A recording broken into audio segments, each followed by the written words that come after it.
Shalom Bapak Ibu dan Saudara yang dikasihi oleh Tuhan. Senang kita bisa berjumpa kembali di dalam ibadah online hari ini. Mari saudara, kita akan membaca dari Mazmur 100 ayat 1 sampai 3. Mazmur untuk korban syukur. Bersorak-soraklah bagi Tuhan, hai seluruh bumi. Beribadahlah kepada Tuhan dengan sukacita. Datanglah ke hadapannya dengan sorak-sorai. Ketahuilah bahwa Tuhanlah Allah. Dialah yang menjadikan kita dan punya dialah kita, umatnya dan kawanan domba gembalaannya. Saudara sekalian, kita semua adalah umat gembalaan Tuhan. Karena kita sudah ditebus menjadi milik Tuhan. Sehingga ibadah kita boleh berkenan di hadapannya. Mari kita sama-sama datang dengan penuh sukacita dan sorak-sorai. Sebelumnya kita masuk di dalam doa. Bapa yang di surga, kami mengucap syukur dan terima kasih oleh karena pengorbanan Kristus di atas kayu salib.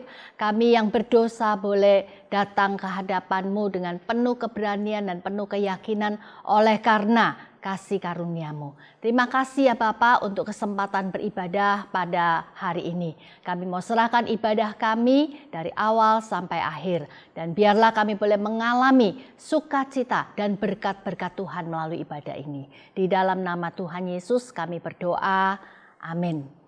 Mari saya undang saudara untuk bangkit berdiri. Kita akan mengucapkan pengakuan iman rasuli bersama dengan gereja di sepanjang abad dan tempat. Kita mengaku iman kita demikian.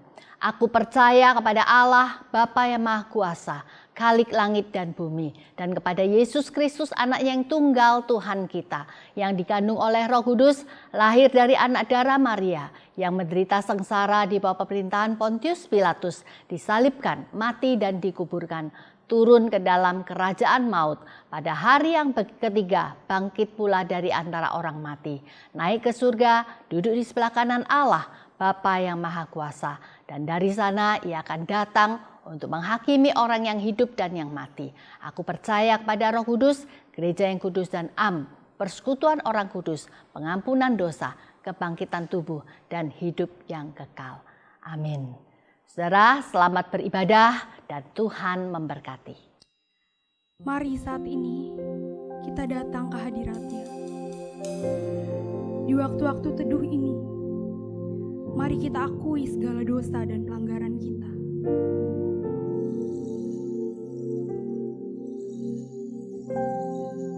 Kiranya Allah yang boleh menyucikan kita, menguduskan kita dan melayakkan kita untuk datang ke hadirat-Nya. Dengarkanlah berita anugerah. Aku telah menghapus segala dosa pemberontakanmu, seperti kabut diterbangkan angin, dan segala dosamu seperti awan yang tertiup. Kembalilah kepadaku, sebab aku telah menebus engkau.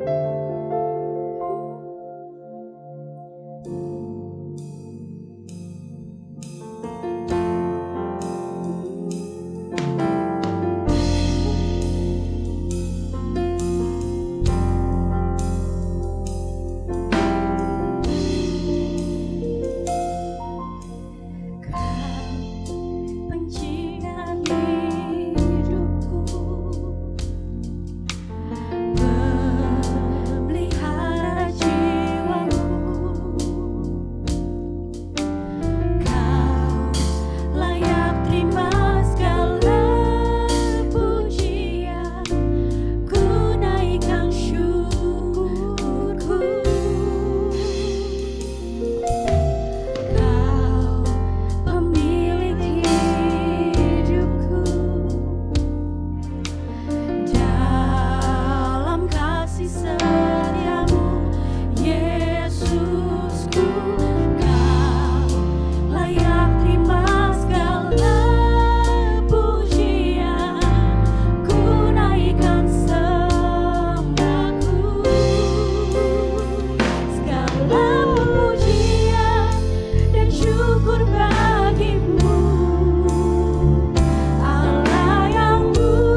sesuatu indah pada waktunya.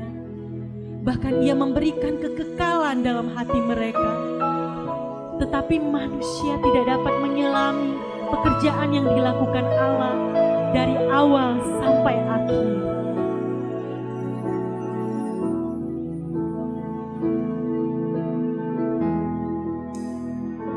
Bila kau izinkan sesuatu terjadi, ku percaya semua untuk kebaikanku. Bila nanti telah tiba waktumu, ku percaya kuasa-Mu memulihkan hidupku. Waktu Tuhan pasti yang terbaik, walau kadang tak mudah dimengerti. Lewati cobaan, ku tetap percaya waktu Tuhan pasti yang terbaik.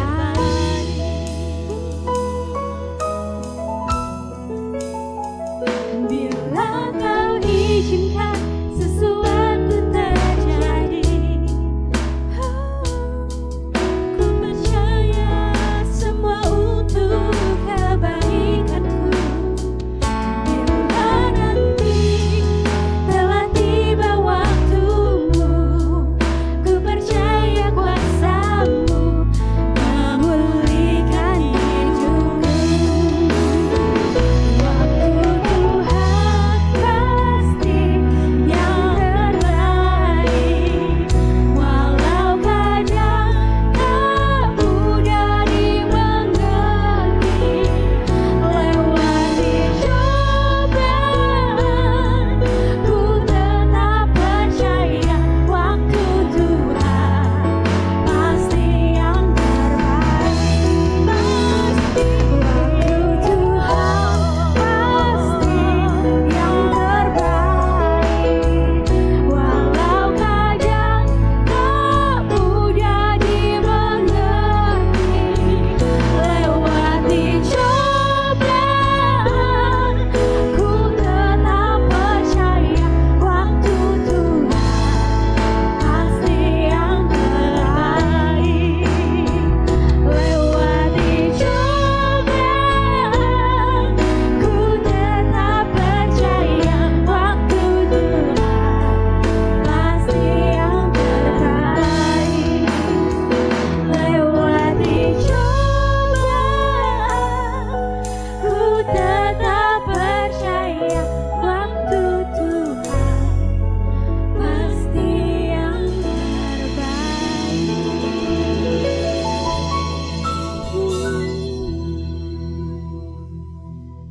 Saya mewakili pemimpin dari GKBJ Jemaat Depok ingin mengucapkan penghargaan dan juga bersyukur atas kesetiaan Anda semua yang sampai saat ini mengikuti ibadah online di rumah atau di tempat tinggal kita masing-masing. Saudara-saudara yang terkasih, kita seringkali hanya memperhatikan perintah atau larangan atau petunjuk dari Allah di dalam Alkitab. Tetapi kita mengabaikan pertanyaan-pertanyaan yang disampaikan oleh Allah kepada manusia. Padahal pertanyaan dari Allah mengandung begitu banyak pelajaran rohani yang kita bisa gali, yang kita bisa petik untuk kehidupan kita juga. Nah, itu sebabnya saudara-saudara, pada hari ini kita akan melanjutkan seri khotbah Questioned by God, ditanya oleh Tuhan. Di dalam seri ini kita terus-menerus melihat beberapa pertanyaan penting yang pernah disampaikan oleh Allah di dalam Alkitab. Nah, pada hari ini saudara-saudara, pertanyaan yang akan kita renungkan berbunyi, apa yang di tanganmu itu? Apa yang di tanganmu itu? Sebuah pertanyaan yang pendek, pertanyaan yang terdengar sederhana bahkan cenderung sepele, pertanyaan dari Allah kepada Musa. Tetapi di balik pertanyaan yang terkesan remeh ini, kita akan coba melihat akan insight rohani, akan pelajaran rohani, akan apa yang menjadi isi hati Tuhan bagi kita sekalian. Saudara-saudara, mari sebelum kita berjalan lebih jauh, kita akan tundukkan kepala dan saya undang kita semua untuk berdoa. Mari kita berdoa. Bapa yang di dalam surga, sapalah setiap kami yang sekarang sudah duduk tenang untuk mendengarkan penguraian firman-Mu. Tuhan Yesus, kiranya Engkau kembali menyatakan diri-Mu, supaya kami menghormati, mencintai Engkau lebih dalam lagi. Roh Kudus, kiranya Engkau yang menerjemahkan, Engkau yang memampukan kami untuk mengerti akan kekayaan, keagungan, dan kedalaman dari firman Tuhan. Inilah kami semua Tuhan, anak-anak-Mu yang siap mendengar dan merenungkan firman-Mu. Sekali lagi kami sungguh-sungguh memohon dan membutuhkan pertolongan ilahi dari-Mu ya Tuhan. Hanya di dalam nama Tuhan Yesus kami semua sudah berdoa. Amin. Saudara-saudara, saya akan membacakan buat kita sekalian Kitab Keluaran pasal 4 ayat 1 sampai yang kelima. Kitab Keluaran pasal yang keempat ayat 1 sampai yang kelima. Ini adalah percakapan antara Tuhan dan Musa. Lalu sahut Musa, "Bagaimana jika mereka tidak percaya kepadaku dan tidak mendengarkan perkataanku? Melainkan berkata, Tuhan tidak menampakkan diri kepadamu." Tuhan berfirman atau menjawab kepada Musa, "Apakah yang di tanganmu itu?" Jawab Musa, "Tongkat." Firman Tuhan, "Lemparkanlah itu ke tanah." Dan ketika dilemparkannya ke tanah, maka tongkat itu menjadi ular, sehingga Musa lari meninggalkannya. Tetapi firman Tuhan kepada Musa, "Ulurkanlah tanganmu dan peganglah ekornya." Musa mengulurkan tangannya, ditangkapnya ular itu, lalu menjadi tongkat kembali di tangannya. Lalu Tuhan mengatakan, supaya mereka percaya bahwa Tuhan Allah nenek moyang mereka, Allah Abraham, Allah Ishak dan Allah Yakub telah menampakkan diri padamu. Saudara-saudara, tetap buka Alkitabmu pada bagian ini, karena kita akan sama-sama coba merenungkan 5 ayat yang luar biasa ini. Siapa yang tidak mengenal tokoh bernama Musa? Dia adalah figur yang sangat penting di dalam Perjanjian Lama, dan bahkan dapat dikatakan bahwa Musa adalah bidan yang membantu kelahiran bangsa Israel sebagai umat pilihan Allah. Saudara-saudara, di dalam kepemimpinan Musa lah, bangsa Israel boleh keluar dari perbudakan dan penjajahan bangsa Mesir yang telah berlangsung kurang lebih 400 tahun. Bangsa Israel mendapatkan kemerdekaannya di bawah kepemimpinan Musa. Bangsa Israel resmi menjadi suatu bangsa, karena sebelumnya mereka hanyalah keturunan dari Yusuf yang tinggal, yang numpang di Mesir selama ratusan tahun. Dan di bawah kepemimpinan Musa juga, Allah menurunkan 10 perintah yang menjadi dasar dari bagaimana bangsa Israel sebagai umat pilihan Allah harus hidup di hadapan Allah. Dan Musa juga yang menuliskan 5 kitab pertama dari Perjanjian Lama. Dari Kejadian sampai Ulangan, saudara-saudaraku, yang dikenal dengan Pentateuch atau 5 kitab Musa atau kitab Taurat. Saudara-saudara, kitab Taurat ini atau Pentateuch yang sampai sekarang bagi orang Yahudi menjadi begitu penting sebagai landasan bagi kehidupan, bagi kerohanian mereka. Nah, saudara-saudara, kita bukan hanya mengingat Musa dari sisi jasanya yang luar biasa bagi bangsa Israel, tetapi kita juga mau mengingat pelbagai kisah spektakuler atau peristiwa mukjizat yang menyertai pelayanan Musa ketika dia memimpin bangsa Israel. Saudara-saudara, Musa berhadapan dengan penguasa tertinggi dari kerajaan Mesir saat itu, yaitu Firaun. Dan dia berani menantang Firaun untuk segera melepaskan bangsa Israel. Bahkan Musa mengancam Firaun dengan 10 tulah yang akan dicurahkan oleh Allah untuk mengintimidasi, untuk menghancurkan bangsa Mesir. Dan juga tentu peristiwa mukjizat yang luar biasa yang semua anak-anak murid sekolah minggu tentu tahu, bagaimana Musa membelah laut itu menjadi 2, sehingga bangsa Israel bisa dengan aman dan nyaman melewati tengah-tengahnya. Nah, saudara-saudara, dari semua peristiwa ini kita berkesimpulan bahwa Musa adalah seorang tokoh yang gagah berani. Dia adalah seorang tokoh yang pantang menyerah. Dan tentu saja ini adalah satu kesimpulan yang sah. Tetapi saudara-saudara, kalau kita membaca kisah awal, kisah perjumpaan antara Allah dan Musa untuk pertama kalinya, kisah di mana Allah memanggil Musa, seperti yang ada di dalam Keluaran pasal 3 dan 4 ini, saudara-saudara, maka kita bisa melihat bahwa ada satu perbedaan yang sangat kontras. Di dalam perjumpaan pertama kali antara Allah dan Musa, Musa bukanlah seperti sosok yang kita bayangkan. Musa penuh dengan ketakutan dan keraguan yang membuat dia tidak langsung menerima panggilan Allah atas dirinya. Saudara, kalau kita bandingkan misalnya dengan Nabi Yesaya, di dalam kitab Yesaya pasal yang ke-6, kita tahu bahwa ketika Allah mengutus Yesaya, Yesaya dengan serta-merta, dengan sigap, dengan langsung, saudara-saudara, dia menangkap dan dia mengatakan, yes, ya, aku mau mengikuti atau menaati panggilanmu Tuhan. Tetapi tidak demikian dengan Musa, sebagaimana yang diceritakan oleh Keluaran pasal 3 dan 4 ini. Saudara-saudara, kalau kita membaca Keluaran 3 dan 4, maka kita akan menyimpulkan Musa bukan seorang tokoh yang berani, tetapi dia adalah orang yang ngeyel dan menjengkelkan. Orang yang keras kepala, orang yang pengecut. Saudara, kalau kita membaca kedua pasal ini, ya, saya mengajak kita nanti setelah khotbah ini selesai, setelah ibadah online ini usai, saudara coba sempatkan diri baca dua pasal ini, ya, karena yang tadi kita baca itu hanya sebagian kecil dari seluruh percakapan Allah dan Musa. Saudara, di dalam dua pasal ini kita melihat ada 5 kali Musa coba bernegosiasi dengan Allah, ya, supaya Allah tidak jadi mengutus dirinya. Dimulai di pasal 3 ayat yang ke-10, ya, di mana Allah sudah jelas mengutus Musa, tetapi Musa malah berkata, saya bukan siapa-siapa. Tidak mungkin orang seperti saya ini pergi ke Mesir, menghadap Firaun, dan menyuruh Firaun membebaskan bangsa Israel dari cengkeraman mereka. Musa mempertanyakan pilihan Allah atas dirinya. Dan tentu saja Allah menjawab Musa. Kemudian kedua kalinya, Musa bertanya lagi sama Allah. Kali ini Musa bertanya tentang jati diri Allah. Siapakah engkau ini ya Tuhan? Dan lagi-lagi Allah menjawab dengan ucapan yang sangat terkenal itu. I am who I am.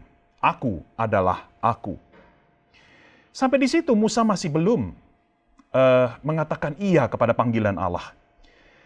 Di pasal yang keempat, dibuka dengan pertanyaan Musa yang ketiga. Bagaimana bila orang Israel tidak percaya padaku?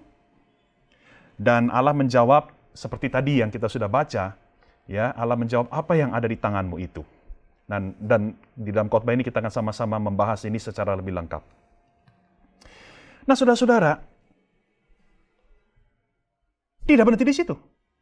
Kembali, Musa berusaha mengelak. Di dalam pasal 4 ayat yang ke-10, Musa akhirnya mengeluarkan alasan yang paling kuat. Bahwa ia bukan orang yang pandai bicara. Dia orang yang tidak fasih ngomong.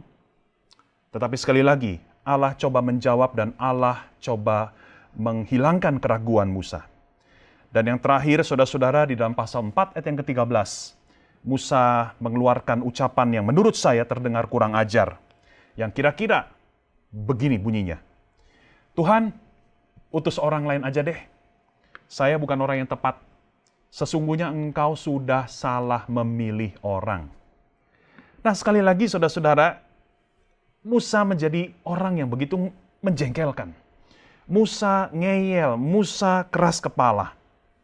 Dari seluruh interaksi percakapan Musa dengan Allah ini, saudara-saudara, kita melihat betapa Allah sangat sabar terhadap Musa. Saudara-saudara, sekalipun Allah sudah menyatakan kuasanya, ya, Di dalam percakapan antara Allah dengan Musa, Allah terus-menerus memperlihatkan, memperagakan ya kemahakuasaan Dia. Bahkan, bukankah Musa pertama kali tertarik karena ada satu semak belukar yang menyala-nyala api besar sekali, tetapi semak belukar itu tidak terbakar habis. Itu saja sebuah penampakan dari kuasa Allah yang dahsyat. Tetapi itu semua tidak menghilangkan keraguan di dalam hati Musa. Saudara-saudara, di sini saya mau mengajak kita melihat bahwa sekalipun Musa begitu keras kepala, Musa bukan orang yang taat pada awalnya. Tetapi Allah sangat bersabar kepada Musa. Allah memakai segala cara untuk menguatkan dan menyiapkan Musa. Saudara-saudara, inilah pelajaran di awal khotbah yang saya mau kita sama-sama terima dan kita renungkan baik-baik. Sesungguhnya Allah tidak pernah salah di dalam pilihannya atas diri setiap kita. Ketika Allah memanggil setiap kita untuk melakukan suatu tugas, suatu rencana, suatu misi, maka Allah tidak pernah keliru. Walaupun kita berusaha menentang, walaupun kita berusaha mengelak, walaupun kita berusaha menolaknya terus-menerus, Allah akan menggunakan segala cara dan pada waktunya akan mengembalikan kita kepada panggilannya. Saudara-saudara, itulah yang saya alami secara pribadi. Saya menerima dan meresponi panggilan Allah untuk menjadi hamba Tuhan secara penuh waktu, itu ketika saya masih di bangku SMP. Ya, saya ingat saya ikut suatu acara camp, suatu acara retret di gereja saya sendiri. Dan di dalam satu khotbah, saudara-saudara, saya sangat tersentuh dan akhirnya saya mempersembahkan diri untuk menjadi hamba Tuhan purna waktu. Tetapi seiring waktu, setelah dari camp itu, pelan-pelan tapi pasti, saya mulai melupakan panggilan tersebut. Saya melarikan diri dari panggilan Allah. Saudara-saudara, sampai akhirnya saya selesai SMA, saya masuk kuliah di jurusan psikologi, ya, saya benar-benar melupakan panggilan Allah untuk saya menjadi hambanya. Dan setelah selesai S1, saya bekerja di kantor. Selama belasan tahun, saya mengubur panggilan Allah atas diri saya itu. Sampai pada tahun 2005, Allah menjamah hati saya kembali. Melalui suatu kesaksian dari tante saya sendiri, ya. Dan sejak saat itu, Allah menuntun saya kepada panggilannya kembali. Dan singkat cerita, pada tahun 2006, saya akhirnya berani dan sepenuh hati menaati panggilan Allah setelah belasan tahun saya melarikan diri. Saudara-saudara, kalau saya menengok ke belakang, kalau saya melihat perjalanan hidup saya ini, maka saya sungguh mengamini bahwa Allah itu sangat sabar terhadap diri saya. Saya yang melarikan diri belasan tahun, tetap Allah kejar, tetap Allah tangkap, tetap Allah percayakan, tetap Allah utus untuk menjalani panggilannya. Nah, sekarang mari kita fokus pada pertanyaan Allah di dalam Keluaran pasal 4 ayat yang kedua tadi. Pertanyaan yang sederhana yang diberikan Allah kepada Musa, yang menjadi tema khotbah kita juga. Apa yang di tanganmu itu? Apa yang di tanganmu itu? Nah, saudara-saudara, pertanyaan dan adegan sederhana yang dicatat di dalam pasal 4 ayat 2 dan seterusnya ini mengandung dua pelajaran yang sangat indah buat kita.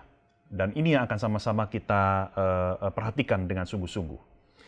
Pelajaran yang pertama, saudara-saudara, bahwa Allah dapat memakai sesuatu yang biasa-biasa saja.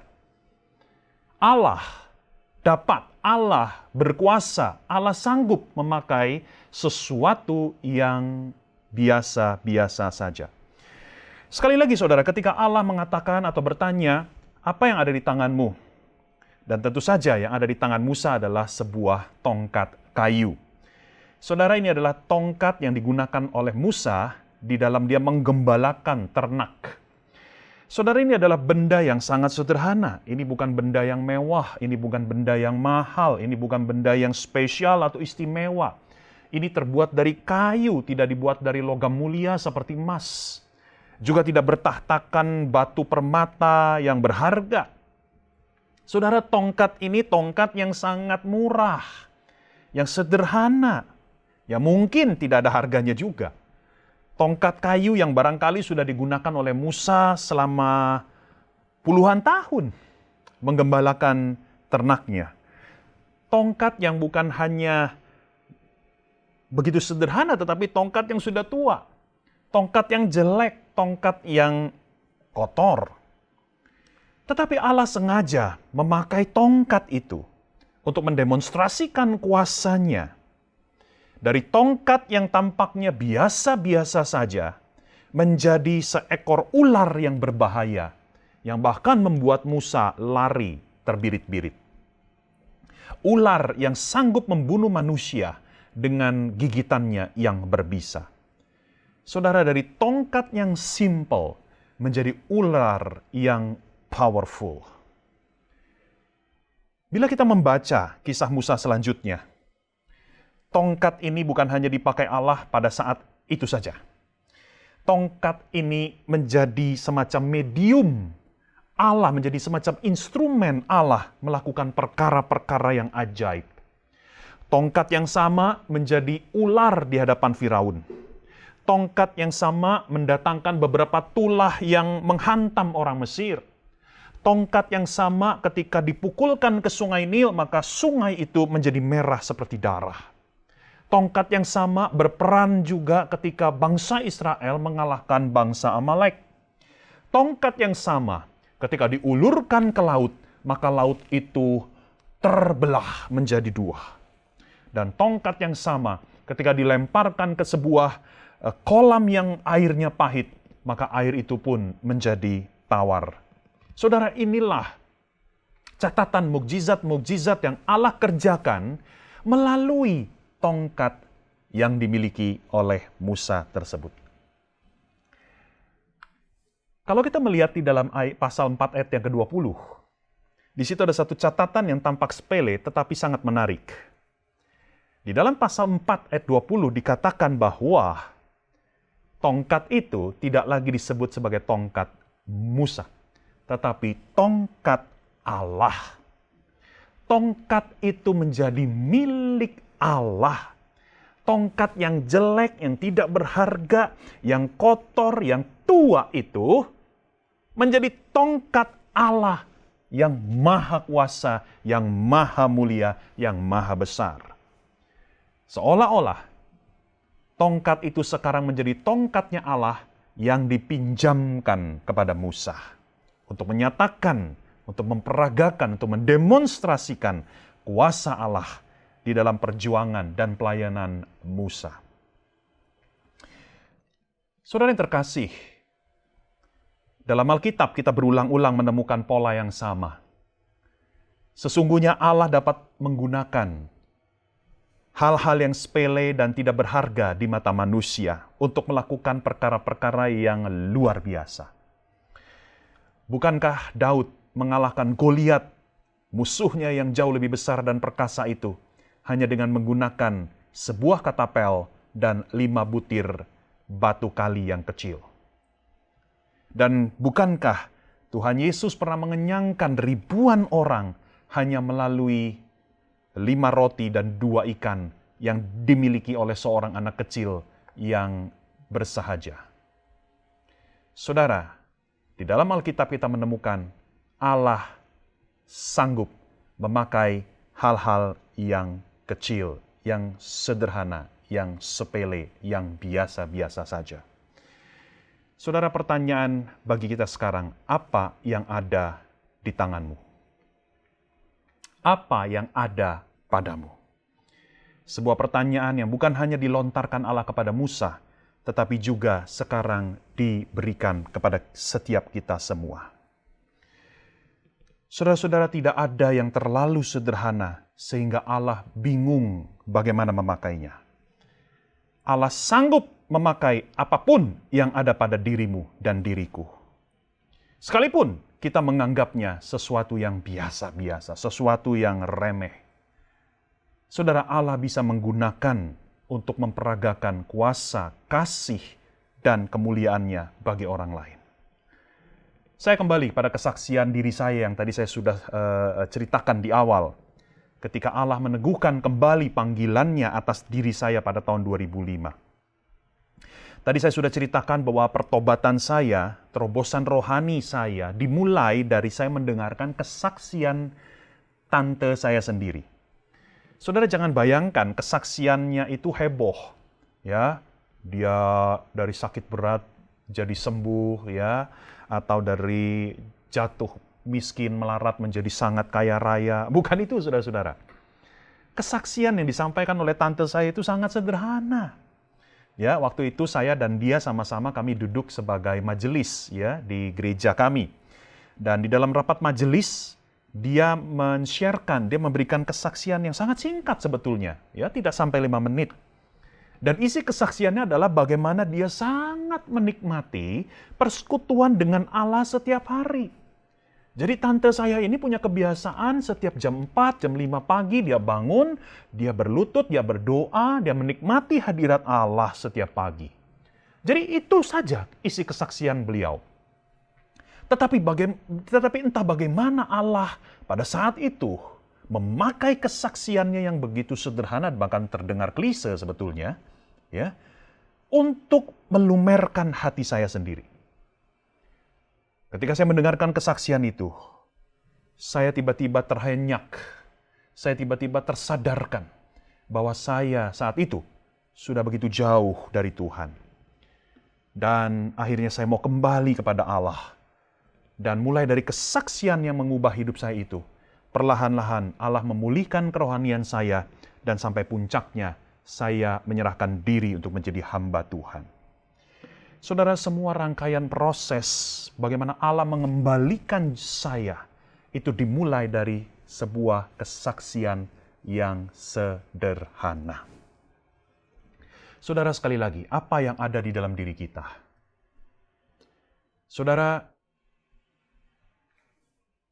uang kita, bakat kita, waktu kita, pengalaman kita, kehadiran kita, apapun itu, saudara, Tuhan bisa memakainya untuk kita memberkati orang lain.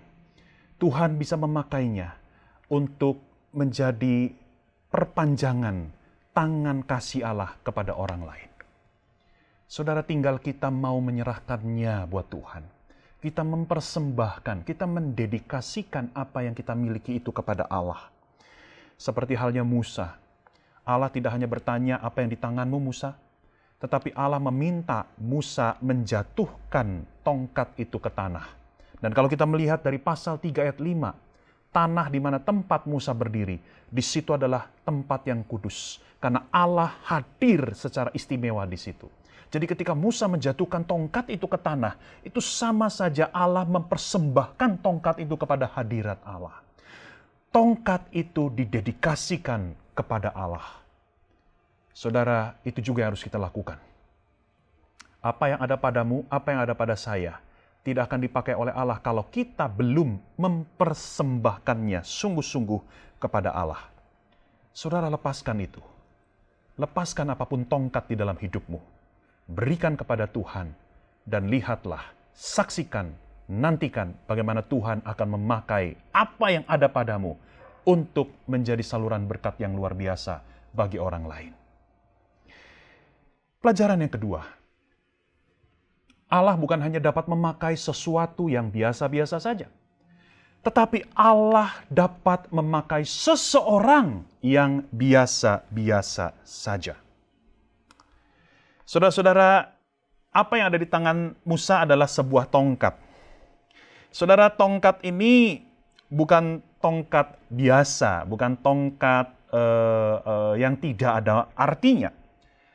Ya, walaupun tongkat ini adalah benda mati, Tetapi tongkat ini sebenarnya merepresentasikan siapa Musa pada saat itu. Dan di dalam pasal 3 ayat yang pertama, kalau kita melihat, di situ dikatakan bahwa Musa adalah seorang gembala. Tongkat ini, saudara, adalah bagian dari jati diri atau identitas Musa. Ini adalah tongkat gembala. Dan memang tongkat gembala ini, saudara, memang memiliki fungsi, ya, untuk mengusir serigala yang mengancam ternak yang digembalakannya, ya, atau juga tongkat ini untuk memukul domba-domba yang tidak taat dan sebagainya. Saudara-saudara, jadi tongkat ini sebetulnya bicara tentang siapa Musa. Musa adalah seorang gembala. Dan begini, ketahuilah bahwa gembala pada zaman itu merupakan profesi yang sangat rendah dan tidak disukai oleh orang-orang. Pada zaman itu, saudara, gembala dianggap sebagai orang-orang yang kasar, yang perangainya itu kasar, yang tidak jujur, dan bahkan suka menipu. Ya, jadi gembala pada zaman itu, saudara-saudara, adalah orang-orang yang bukan hanya secara profesi mereka itu di bawah, ya, tetapi secara karakter, ya, mereka ini tidak disukai oleh orang-orang. Tidak ada yang mau bergaul atau bersahabat dengan para gembala, selain sesama gembala. Ditambah fakta bahwa Musa bekerja untuk mertuanya. Jadi Musa bukan seorang pengusaha atau pemilik semua ternak tersebut. Musa hanyalah seorang karyawan atau seorang pegawai dari mertuanya sendiri. Jadi Musa adalah gembala yang biasa. Dia bukan orang yang kaya raya. Memang pada masa mudanya Musa pernah diangkat menjadi salah satu anggota dari penguasa dari kerajaan Mesir. Tetapi karena ulahnya sendiri yang membunuh prajurit Mesir, maka Musa melarikan diri. Dan sejak saat itu selama 40 tahun Musa bekerja sebagai seorang gembala. Musa tidak punya lagi gelar, tidak punya lagi kuasa secara politik. Dia turun ke bawah menjadi seorang gembala yang sangat sederhana. Dan bukan hanya secara strata ekonomi. Ya, Musa berada di dalam posisi di bawah. Ya, Musa juga tidak dikenal oleh orang-orang Yahudi. Musa bukan siapa-siapa di mata orang Yahudi. Saudaraku, Musa itu tinggal 40 tahun di wilayah Midian. Yang jauhnya itu kira-kira hampir 1.200 kilometer dari wilayah Goshen, di mana orang-orang Israel itu tinggal, ya, ini di daerah Mesir. Jadi saudara-saudara, orang Yahudi pada zaman itu tidak tahu siapa Musa. Dan mereka pasti bingung kalau mendengar nama Musa. Ya, Musa tidak punya reputasi sama sekali. Tetapi sekali lagi disinilah pelajaran kedua kita.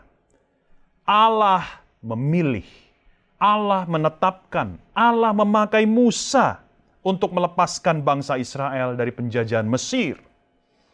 Musa menjadi pemimpin pertama bangsa Israel yang sangat dihormati. Dan jangan lupa, ada satu fakta lagi.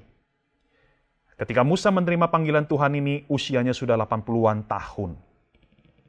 Saudara, bayangkan kakek kita, ya, kungkung kita yang sudah usia 80-an tahun. Ya, kira-kira seperti itu Musa ketika Musa menerima panggilan Tuhan. Dan bandingkan dengan Daud ketika diurapi oleh Allah ketika usianya masih belasan tahun, masih sekya, masih remaja.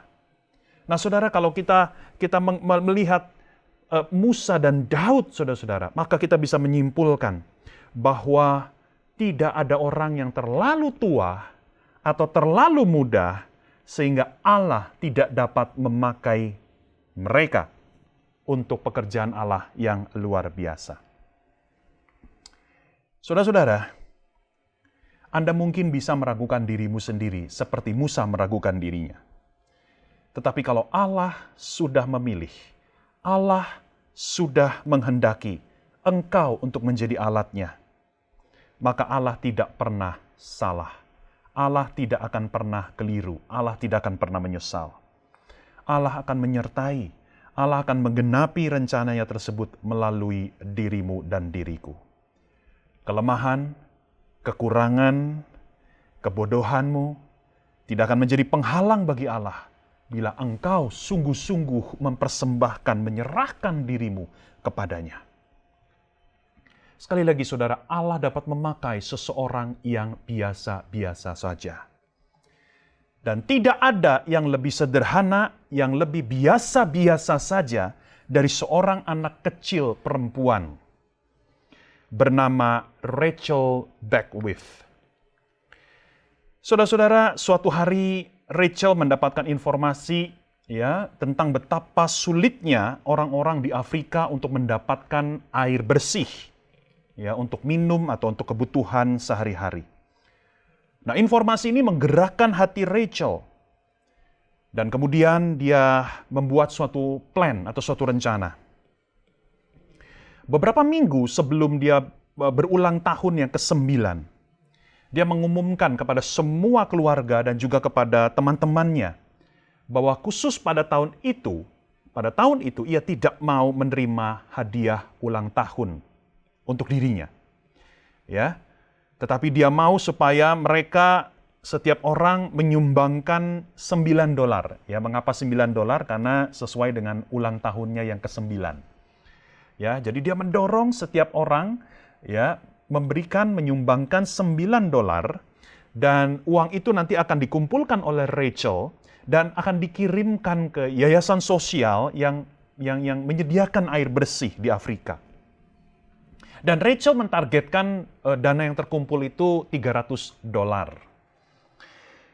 Tetapi sampai pada hari ulang tahunnya hanya terkumpul $220. Jadi masih kurang $80 dari targetnya. Sebulan kemudian, tragedi menimpa Rachel. Sebuah truk yang besar menabrak mobil yang sedang ditumpangi oleh Rachel dan ibunya serta adik kandungnya. Dari ketiga orang di dalam mobil tersebut, hanya Rachel yang meninggal dunia. Dan ketika berita ini tersebar kemana-mana, orang-orang mulai mengetahui cerita tentang Rachel yang sedang mengumpulkan uang untuk membantu orang-orang di Afrika. Dan dalam hitungan beberapa bulan, puluhan ribu orang menyumbangkan uang ke rekening Rachel. Dari $220 menjadi $1,2 juta. Dan uang tersebut akhirnya dipakai untuk menolong 37.770 orang miskin di negara Ethiopia. Dan itu berlangsung pada tahun 2011. Dan sampai sekarang menjadi suatu yayasan mandiri bernama Rachel's Impact. Sejak 2011 sampai tahun ini, total lebih dari $3 juta sudah terkumpul untuk membantu 12 juta orang di 29 negara miskin. Saudara-saudara, dari seorang anak kecil berusia 9 tahun, Rachel Beckwith menjadi suatu proyek besar yang dipakai oleh Allah untuk membantu, menolong orang-orang di negara-negara yang belum maju, yang terbelakang, untuk mereka mendapatkan air bersih. Saudara, kita bisa saja meremehkan seseorang, atau bahkan kita bisa saja meremehkan diri kita sendiri, karena kita menilai bahwa kita bukan siapa-siapa menurut perhitungan manusia. Tetapi jangan pernah meremehkan Allah yang sanggup memakai engkau, memakai seseorang untuk menggenapi rencana-rencananya di dunia ini. Bila seorang Rachel Beckwith dapat dipakai oleh Allah, maka siapapun kita juga dapat dipakai oleh Allah selama kita sungguh-sungguh menyerahkan diri kita kepada Dia. Saudara, saya akan menutup khotbah ini. Di dalam surat Ibrani pasal yang ketiga, Yesus dikatakan jauh lebih baik daripada Musa. Musa adalah seorang hamba Allah yang setia, tetapi Yesus jauh lebih baik lagi. Saudara, ketika Musa dipanggil Allah, Musa ngeyel, Musa berusaha mengelak, Musa berusaha menolak. Tetapi tidak demikian dengan Yesus Kristus. Yesus menjalani pengutusan dari Bapanya di sorga dengan penuh ketaatan dan kerelaan yang sempurna. Ketika Allah bertanya kepada Musa, "Apa yang ada padamu?" Musa menyerahkan tongkatnya. Tetapi ketika Allah berkata, "Apa yang ada padamu?" kepada Yesus, maka Yesus mempersembahkan seluruh dirinya. Saudara-saudara, ketika Allah meminta sesuatu dari dirimu, atau ketika Allah meminta dirimu untuk didedikasikan bagi kemuliaan Allah, maka ingatlah satu hal, bahwa Allah yang meminta demikian adalah Allah yang sudah terlebih dahulu memberikan seluruh hidupnya bagimu. Allah yang pernah meninggalkan surga yang indah untuk dilahirkan dan hidup di bumi. Dari Allah yang menerima penghormatan dari seluruh makhluk-makhluk di sorga, malaikat-malaikat, menjadi manusia yang dicemooh, dihina, direndahkan, bahkan disalibkan. Saudara-saudara, Allah yang meminta engkau adalah Allah yang sudah lebih dahulu memberikan jauh lebih banyak, jauh lebih besar, jauh lebih sempurna ketimbang yang kita bisa berikan kepadanya. Mari kita tundukkan kepala, kita berdoa.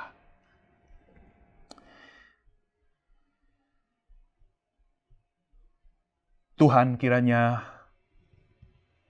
apa yang Engkau sudah lakukan bagi kami, yaitu dengan Engkau mempersembahkan hidupmu, bahkan sampai mati di atas kayu salib, itulah yang menjadi dorongan paling utama di dalam diri kami, untuk kami sekarang juga mempersembahkan apa yang ada pada diri kami, dan bahkan seantero hidup kami, diri kami, untuk mengerjakan panggilan dan tugas dari Tuhan. Ampuni kami Tuhan, kalau selama ini kami lalai, selama ini kami menutup telinga, atau bahkan ada di antara kami yang melarikan diri dari panggilan Tuhan. Tetapi biarlah pada hari ini kami sungguh datang kepadamu, kepada Allah yang sudah lebih dahulu mati bagi kami, untuk kami mengatakan, Tuhan inilah kami. Tuhan inilah yang ada di dalam diri kami, dan kami mau mempersembahkannya kepadamu. Pakailah ini seturut dengan kehendak-Mu dan bagi kemuliaan-Mu. Terima kasih Tuhan untuk firman-Mu. Hanya di dalam nama Tuhan Yesus, kami semua sudah berdoa. Sama-sama kita katakan, amin.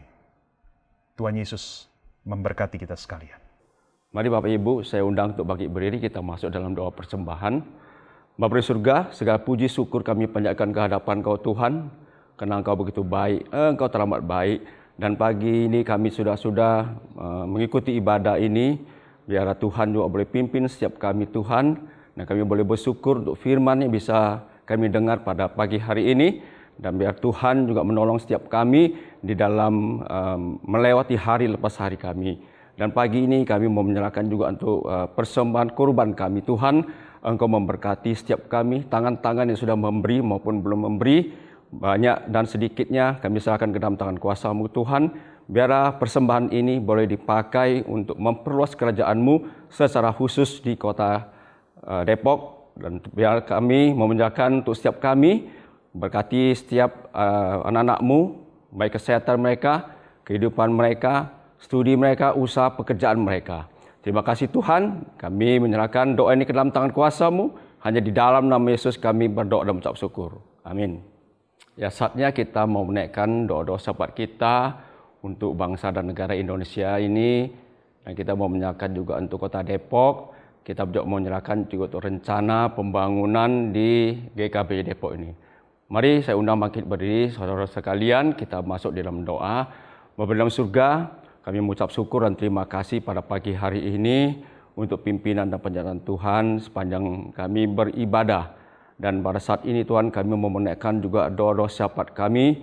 Kami mau berdoa bersyafaat kepada bangsa dan negara Indonesia Tuhan, tempat kami tinggal, tempat kami hidup di dalam negara ini Tuhan. Dan kami mau menyerahkan juga untuk setiap kedamaian yang boleh terjadi di tengah-tengah bangsa Indonesia Tuhan. Dan kami mau menyerahkan juga Tuhan, pemimpin kami, pemimpin bangsa Indonesia ya Tuhan, dari Presiden, Wakil Presiden dan juga Menteri Pendidikan Indonesia Maju, dan juga segala kepala-kepala daerah, mulai dari Gubernur, Bupati, Wali Kota, Camat, Lurah, RW, RT, biarlah segaris kepada pimpinan pusat untuk mereka boleh menyelesaikan program kerja mereka dengan baik dan juga hukum yang berlaku di Indonesia ya Tuhan. Terima kasih ya Tuhan, dan biarlah Tuhan boleh memberikan kedamaian kepada setiap rakyat Indonesia ya Tuhan. Di tengah pandemi COVID-19 ini Tuhan, kami mau bersama-sama menyerahkan juga untuk garda terdepan dalam hal ini Kementerian Kesehatan, BNPB, para dokter, suster, dan perawat untuk boleh bersama-sama bekerjasama untuk sehati sepikir Tuhan di dalam mengobati orang-orang yang terkena virus ini Tuhan, dan di dalam mereka boleh menyembuhkan semua rakyat Indonesia, dan juga untuk vaksin yang boleh ditemukan biar boleh diproduksi secara massal Tuhan, untuk kesejahteraan kota, untuk kesejahteraan bangsa Indonesia Tuhan.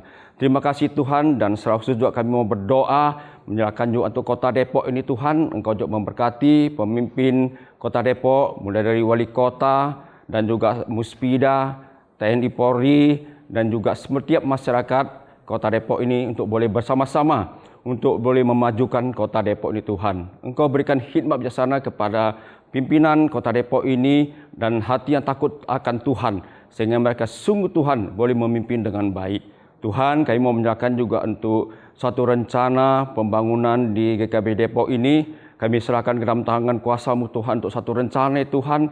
Biar rencana ini boleh terrealisasi sesuai dengan kehendak dan rencana Tuhan saja. Dan untuk dana-dana yang kami butuhkan, kiranya Tuhan Kau cukupkan bagi kami Tuhan. Dan kami mau menyerahkan juga untuk pemimpin GKB Depok ini, mulai dari tim hamba Tuhan, majelis, badan pengurus, aktivis, dan seluruh jemaat, untuk kami boleh sehati sepikir di dalam menjalankan program kerja GKB Depok ini. Terima kasih Tuhan, kami menyerahkan doa-doa ini ke dalam tangan kuasa-Mu, biar Tuhan boleh menjawab sesuai dengan waktu dan kehendak Tuhan saja. Hanya di dalam nama Yesus kami berdoa dan mengucap syukur. Amin. Mari kita bangkit berdiri bersama-sama, kita mau nyatakan Yesusku dahsyat.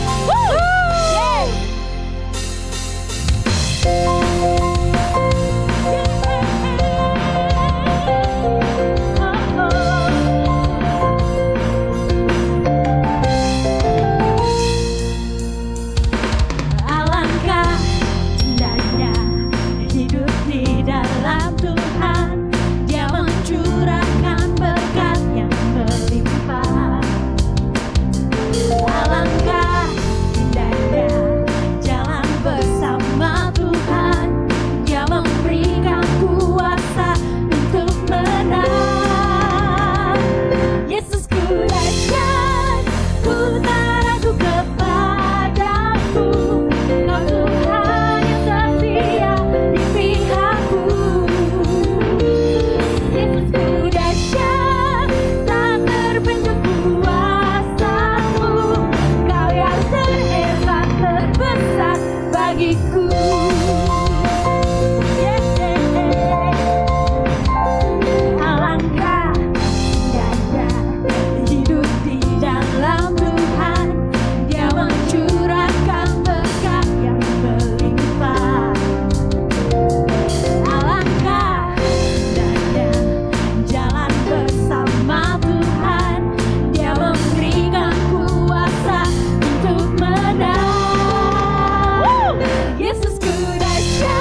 Shalom saudara kasih dalam Tuhan Yesus, dimanapun Anda beribadah.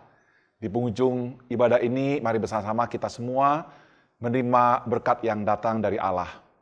Saudaraku yang terkasih, terimalah berkat yang datang dari Allah Tritunggal, atas nama Bapa, Putra, dan Roh Kudus, memberkati kita sekalian. Diberkatilah karaktermu dengan karakter Kristus yang lemah lembut dan rendah hati. Diberkatilah engkau dengan kasih sayang yang begitu besar, yang dilimpahkan oleh Allah Bapa di dalam hidupmu. Diberkatilah engkau dengan kuasa yang datang dari Roh Kudus yang akan mengefektifkan kesaksian hidupmu bagi kemuliaan Kristus sampai Ia datang kembali. Maranatha. Amin.